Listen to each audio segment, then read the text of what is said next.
अस्सलाम वालेकुम दोस्तों। आज का हमारा टॉपिक है disturb nights by Zulfikar Ghose. Zulfikar Ghose Sialkot में 1935 में पैदा हुए। ये एक नॉवलिस्ट हैं, पोइट हैं, क्रिटिक और एसेइस्ट हैं। 1945 में इनकी फैमिली बॉम्बे की तरफ मूव कर गई। In 1947, his family moved to England. In London, he worked as a cricket and hockey reporter. In 1969, he started a job as a university professor.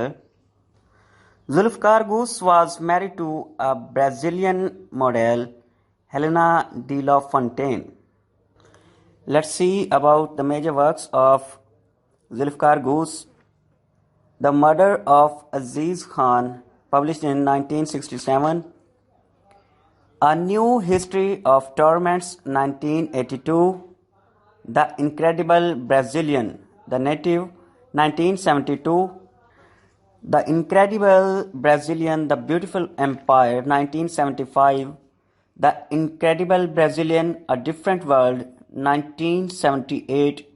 The Triple Mirror of Self, 1992. Zulfikar Gus was famous for his novel The Murder of Aziz Khan. He also published 2 volumes of poetry. And let's see about the dominating themes of Goose's poetry. So major themes are diaspora, identity crisis, conflict of cultures, the conflict between Eastern and Western culture, and even the generational conflict.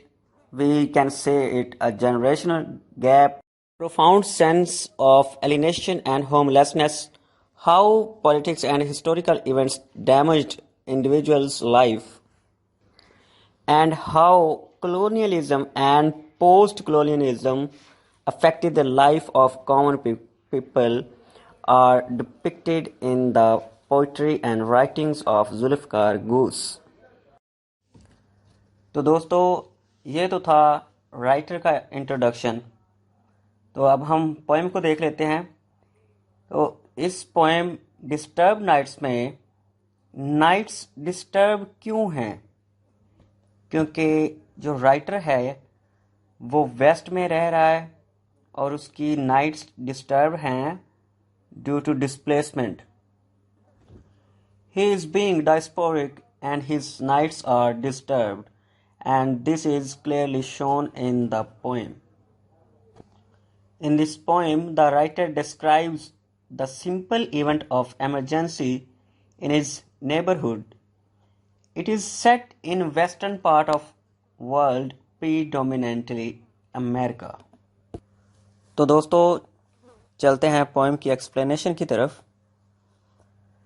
For the second time these last 12 months, a neighbor has summoned an ambulance on a dark, humid night. गुज़श्ता 12 माह में एक neighbour ने एक dark humid night में ambulance को मुखातब किया है, तलब किया है दूसरी दफ़ा। इसका मतलब है उसने पहले भी एक दफ़ा एम्बुलेंस को मुखातब किया है, तो ये दूसरी बार है। At first I have thought the distant siren as usual of some emergency across the valley and imagined an accident in which a man driving home late from a bar has crossed the grassy median and plunged into an oncoming truck.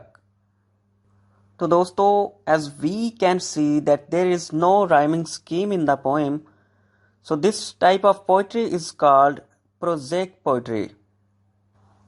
Poet कहता है कि पहले तो मैंने सोचा कि as usual जैसे ambulance गुजरती है, डिस्टेंट सायरन है, दूर से आवाज़ आ रही है और वैली में इमरजेंसी की सिचुएशन है जिसमें एक एक्सीडेंट हुआ है और उस एक्सीडेंट में एक आदमी जो लेट नाइट एक बार से घर को जा रहा था। जैसे ही उसने ग्रसी मीडियन को क्रॉस किया है तो उसकी गाड़ी सामने से आते हुए ट्रक में जा लगी। तो सायरन की आवाज़ सुन के पोइट ने ये इमेजिन किया है कि इस तरह की कोई सिचुएशन हो सकती है जिसमें ये एक एक्सीडेंट हुआ है। और young boys in a jeep, beer cans in hand and shouting along with thumping rock music, have lost control at an unexpectedly sharp bend in the road. Poet ने दूसरी सिचुएशन ये बयान की है कि यंग बॉयज़ एक jeep में जा रहे हैं, उनके हाथों में बियर्स की बोतल्स हैं और वो रॉक म्यूज़िक पे शाउट करते जा रहे हैं, डांस करते जा रहे हैं और रोड पे आने वाले एक शार्प मोड़ पे वो गाड़ी पे कंट्रोल खो देते हैं और इस तरह से उनका एक्सीडेंट हो जाता है। For these are the morning paper headlines telling of a night's disaster as one pours skimmed milk in a measured portion of granola and reads of unnecessary deaths. तो राइटर ने ये दो सिचुएशंस इसलिए बयान की हैं क्योंकि एज यूजुअल मॉर्निंग टाइम में जब वो पेपर पढ़ते हैं तो पेपर की हेडलाइंस यही होती हैं जो कि रात का एक डिजास्टर्स एक्सीडेंट होता है और उसमें अननेसेसरी डेथ्स होती हैं। But then the neighbourhood dogs begin to howl as if the siren very loud now stabbed their ears. लेकिन अब नेबरहुड में जो कुत्ते हैं वो ज़ोर ज़ोर से भौंकना शुरू कर देते हैं, ऐसे कि जैसे वो सायरन उनके कानों में ज़ोर से लग रहा है। And I run out and see the elm tree lit up by approaching headlights and then the whole front yard illuminated.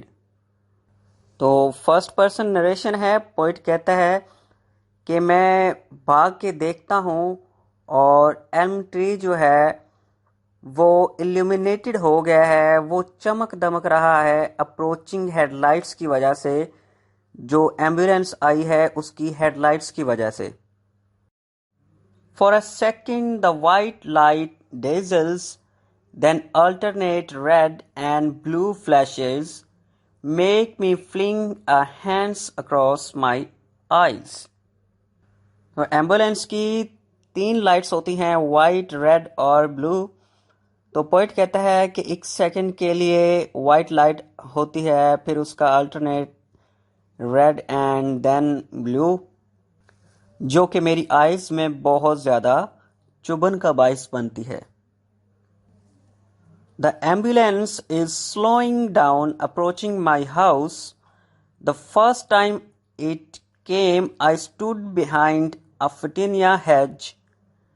I was trimmed and fertilized in the spring to make it grow protectively thick and watched the paramedics walk up to the neighbor's front door like late dinner guests.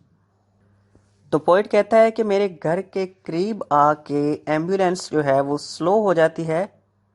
तो जैसा कि poet ने बताया है कि ये दूसरी बार हो रहा है, तो फिर वो पहली दफ़ा का जिक्र करता है कि पहली दफ़ा जब ये आई तब मैं फिटिनिया हेज, ये एक प्लांट का नाम है जिसके मैं पास खड़ा था, और उस प्लांट को मैंने स्प्रिंग में लगाया था ताकि वो ज़्यादा थिक हो जाए, और उस प्लांट के पीछे खड़ा होके मैं पैरामेडिक्स को देख रहा था जो नेबरहुड्स में जा रहे थे, नेबर्स के घर की तरफ जा रहे थे, उनके फ्रंट डोर में लेट नाइट गेट्स की तरह से। They remained inside a long time and I waited in my garden. तो वो घर के अंदर काफ़ी देर तक रहे और मैंने उनका इंतज़ार किया अपने गार्डन में, यानी कि उनके बाहर आने का इंतज़ार किया। The continuously flashing beams of the ambulance making the front of my house a stage where electricians tested a lighting effect before a performance. तो पोइट कहता है कि एम्बुलेंस की जो कंटिन्यूसली फ्लैशिंग है उसके लाइटिंग इफेक्ट की वजह से मेरे घर का नज़ारा ऐसे शो हो रहा है जैसे कि एक परफॉर्मेंस से पहले इलेक्ट्रिशियंस जो हैं वो लाइटिंग इफेक्ट को चेक करते हैं. A paramedic returned to the ambulance and wheeled a stretcher to the house just as I had once seen in the same driveway. The UPS man wheeled a large package to the door.